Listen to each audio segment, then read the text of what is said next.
Alright, if you're looking for a Geo Metro, this is probably as close as you're going to get to one that's new.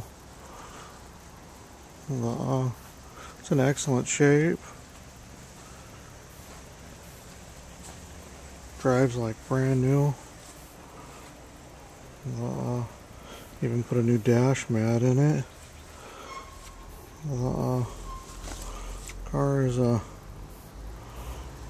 very, very nice. Drives just like brand new, which it should. Everything is new.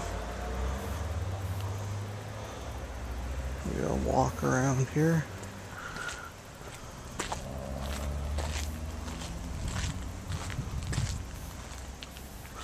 Let's stand back farther here.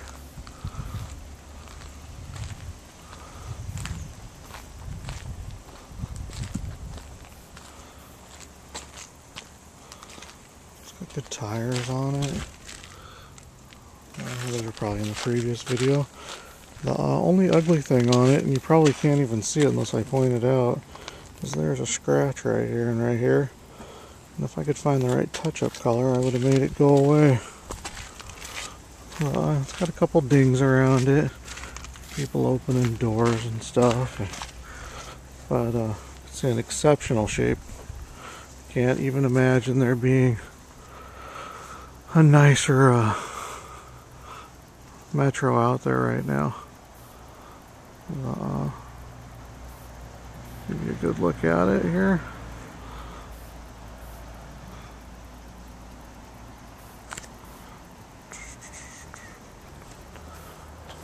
I'll walk around it one more time for you.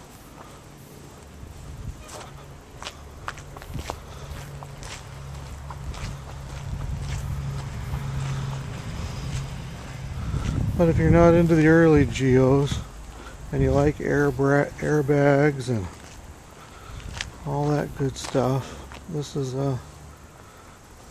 all you. I don't do these ones very often.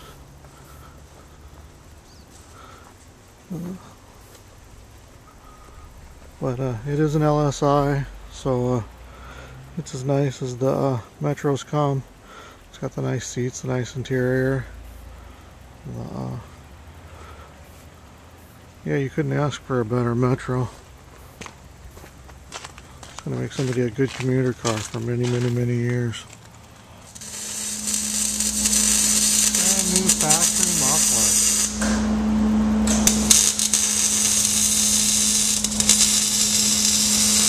Good for another 10-15 years.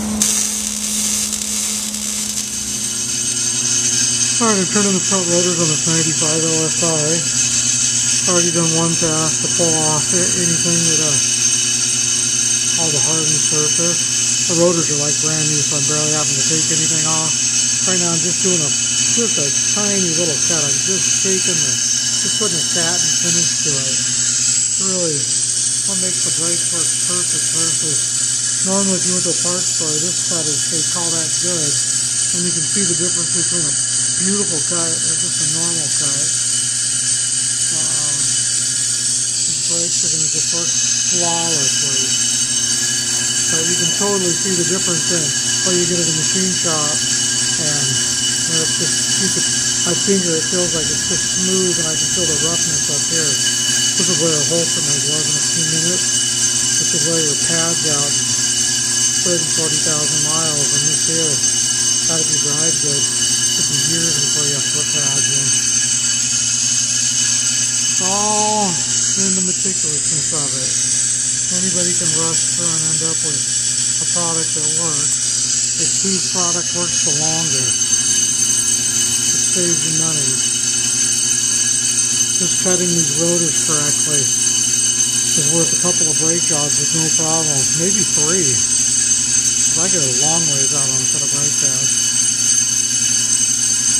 Alright, I'm off to do the rear brakes while these are turning. Here, just before I pop this rotor off, it just finished turning. Look how perfect it is. If you've ever seen rotors or had them turn, you've never seen one this nice. In fact, to get it this nice, you have to buy a new rotor, and then I have to turn it. Because nothing is as perfect as this little 2- and 3-stage cut that I do on these. It is freaking beautiful. I love these low mileage cars. The rear drums have never been off the car. Means nobody's Mickey Moused anything.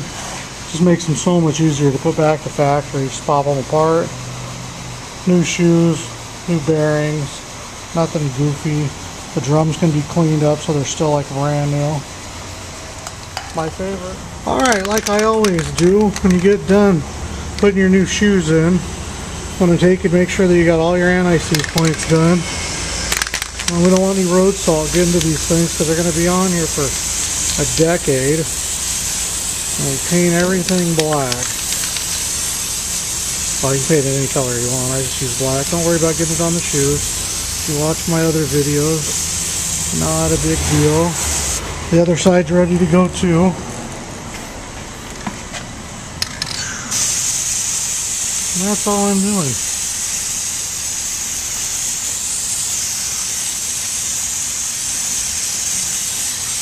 Everything's protected now. Alright, I still need to turn these drums and put in the new wheel bearing. Alright, it's starting to go through the drums now. Grabbing the finger. You can see the inside part here. That's part that's being turned. It's pulling the cutter tip out. It's hard to see anything because it centrifugally throws some metal up here. So it's all done. So these will turn like brand new. I virtually have no wear on them.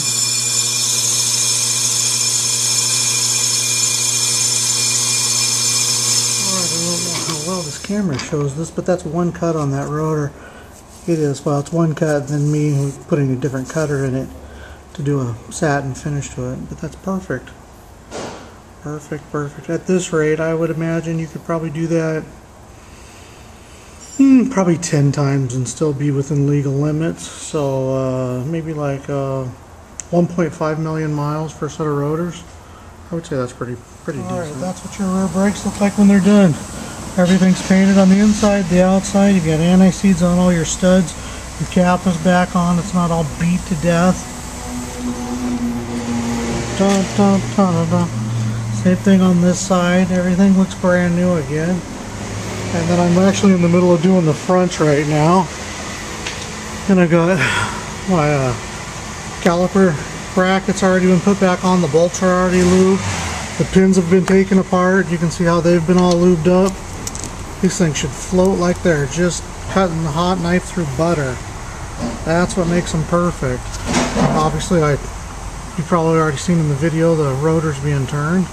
And then I use a, well, make sure you put your shims back on if you're doing it at home and buying cheap pads. I use a ceramic pad that comes with the shims glued on already. And go ahead and get the caliper done and put back together. Alright, I'm plugging right along on this thing. I just installed the new rings. Just putting the new rod bearings in.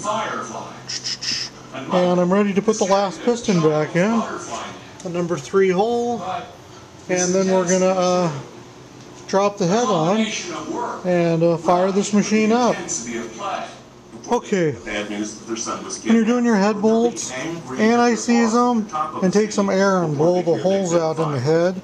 Make sure there's no oil or water where the threads go in. I've already done that. I'm just taking and putting a little anti-seize on all the bolt threads. And just so the torque's down correctly. Yeah,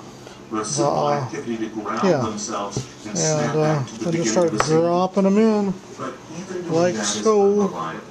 So right now, I would like to it's way easier to do without a camera in your hand. And yeah, I'm going to drop all these in, get the head torqued down. Alright, I'm just torquing the head out. Hours to shoot. 11 hours of wrestling, punching, kicking, eye-poking, grunting, shouting. A fight is the ultimate exercise for the actor in getting back to zero. Because there's always a moment when you have to decide a fight is necessary in the scene. There's always the first punch. If you have no way to get back to zero, your fight can look phony, or worse, it can be dangerous.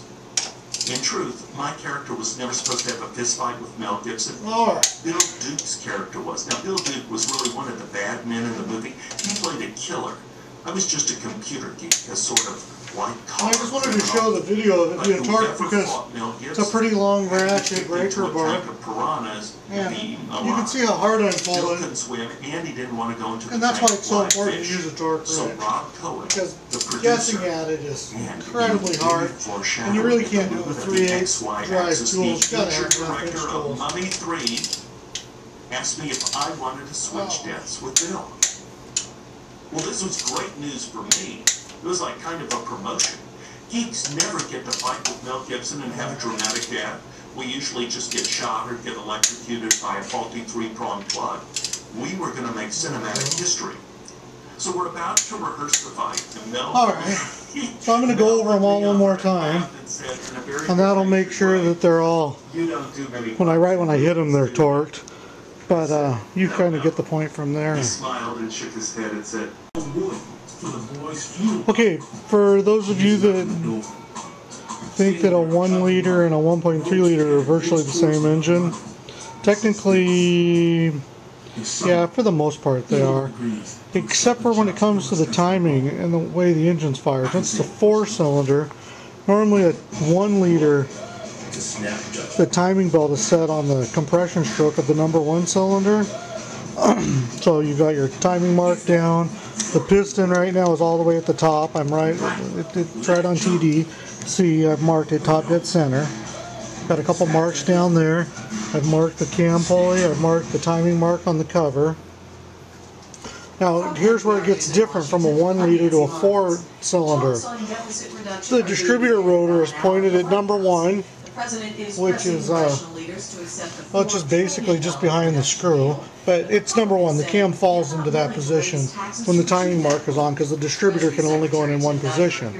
But now here's the trick, is when you're setting it all up to find which mark it is on the camshaft, if you don't know that that's where number 1 is, the compression stroke on the engine is fired off the number 4 cylinder, not the number 1. So a 1 liter fires off the number 1 cylinder on TDC, and the 1.3 liter and 1.6 liter, all the 4 cylinders, the compression stroke is on number 4. Alright, we're just putting some antifreeze in there. Nice, fresh, green, happy stuff. You can never flush the antifreeze out of your car enough. What occurs to me as you talk about the Marinade is that would probably get this all filled up, and I'm going to get it started up. Alright, it just fired up probably about a minute ago. Lifters are bumping up. It runs sweet. God, these are good driving cars. Comfy seat. Wow. I'm a big fan of the 95 model. Wow. But yeah, runs great. The clickety-clacky here is just the hydraulic lifter getting the oil back in them. And I'm going to let it run for a while and then get it out on the road and take it for a test drive. It still has to have the wheel bearings done. I never know what order I put these videos up online. So I've just done the engine, and the next I do the drivetrain. And with the tranny flushed out and everything else on the list. But there we go. Alrighty, I just realized I only had a video of the last clip you saw of the motor when I first fired it up and the lifter's plumping up. I thought I'd shoot a video after it's all up to snuff and all the lifters are pumped up and fast idles off and all that. But just runs perfect, just like if it left the factory. In fact, if you close the hood, you can't even hear it run, just like it's supposed to. But very happy with it. I think this will last somebody a good solid 150,000 miles without changing the oil. If you'll do it with synthetics, you'll probably get a couple 100,000 out of it.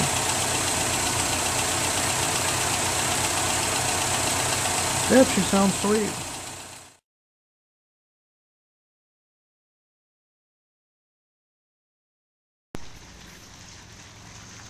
Alright, this 95 LSI. You'd be hard pressed to find one this nice anywhere. In fact, I would think there probably isn't one unless I've built it. This car is clean. Runs beautiful. paint shiny. The interior is very nice.